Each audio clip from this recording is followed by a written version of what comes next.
The Knicks giving them cavalier treatment.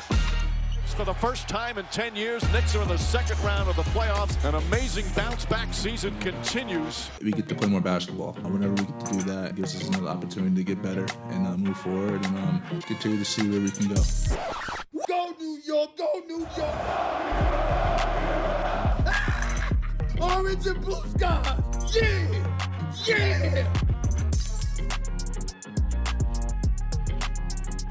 Man, that Stephen A. video cracks me up every time. We have a rematch tonight, though. The Knicks, they head to Cleveland to take on Donovan Mitchell and the Cavs. Mitchell's close friend, current member of the Knicks, weighed in on the murmurs that Donovan Mitchell still ultimately landing in New York City is a possibility. This is what Josh Hart told the New York Post. He said, quote, "He's from New York. New York is never going to let that go away, so you're never going to know what happens. That's for the future. That's for the Knicks Twitter to talk about and have rumors about and put up stats of God knows what. But everyone knows that will be an underlying thing." Interesting. So Hart not necessarily throwing water on anything there. Brian Windhorst, the Knicks are still holding on to some very serious assets here. Where do you think Mitchell falls on the wish list for New York? I don't think he falls very high, and that's why he's not a Knick. And I think Scott Perry, who's our new colleague here at ESPN, but he gave an interview last week on a podcast where he basically said what we've all suspected, which is that the Knicks, when they were talking to the Jazz, didn't see Donovan as that sort of singular force, to use his word. He said if he was a singular force in Utah, they would have been in the conference finals. He probably wouldn't have been available. I'm not sure that the Knicks see Donovan as that type of player. You know, this just recently, Bradley Beal gave an interview to our Mark Spears at Anscape, where he talked about how the Knicks were on his list of teams that he would waive his no-trade clause for, but the Knicks really didn't engage because I don't think the Knicks see Bradley Beal as that type of player. The guy that I think the Knicks are going for, the type of player, is a guy like Joel Embiid, that type of MVP-level player. And if Donovan wants to prove the Knicks wrong, he can start the next two nights because that's when they play against the Cavs play the Knicks the next two nights. I think the Knicks have set the standard that they're not going to go for a player like Donovan, and that they want to set their sights on a guy who is like the level of Joel Embiid. Look at Perk nodding along, loving it. It's like this is his gospel right here.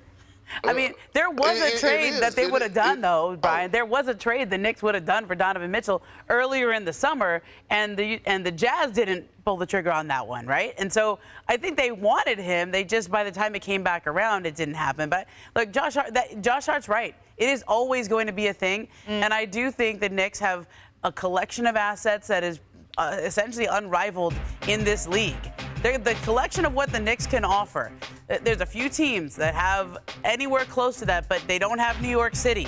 And so they can sit and be choosy with whatever superstar may become available over the next year or two. So that's Joel Embiid, Karl Anthony Towns, Giannis Antetokounmpo. Now Giannis just extended, so is he off the board?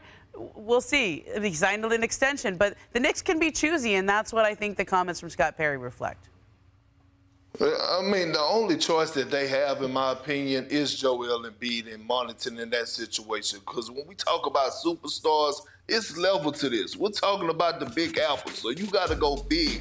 What's a guy that could actually move the needle, that could come in and actually give you a legitimate push to be a title contender? No disrespect to Donovan Mitchell, but he's not that guy that's going to give the Knicks that push. Neither is Karl Anthony Towns. But I think, and I know, Joel Embiid is that guy for the New York Knicks. If he happened to be, get pissed off with the situation in Philly and want out, I think the destination for him, the perfect marriage, in this, it's the New York Knicks. It was the news that shook up the NBA overnight. This is according to senior NBA insider Adrian Wojnarowski. James Harden on his way to the Clippers. You can see the entire deal there on your screen. So I ask you, Brian Windhorst, now that James Harden is teaming up with Kawhi Leonard, with Paul George, with Russell Westbrook and company in Los Angeles, does he have a better or worse chance? I can't take Zach seriously. I know. Of winning an NBA title. I definitely take him seriously. I've known him for years. I think the Clippers have been a team of possibility for so long that this is just an opportunity that they have not had. They now have a team that absolutely has the possibility to do it, and they're all healthy and they're all motivated. And absolutely, I think that this is probably the best chance he's had in a while because of the level of those teammates. And it's an organization that has no bounds in terms of spending. They added $24 million more to their luxury tax with this deal. What does Perk the Grouch always say? If ifs were fifths, we'd all be drunk, or some such thing. What? There's a lot of ifs with the Clippers.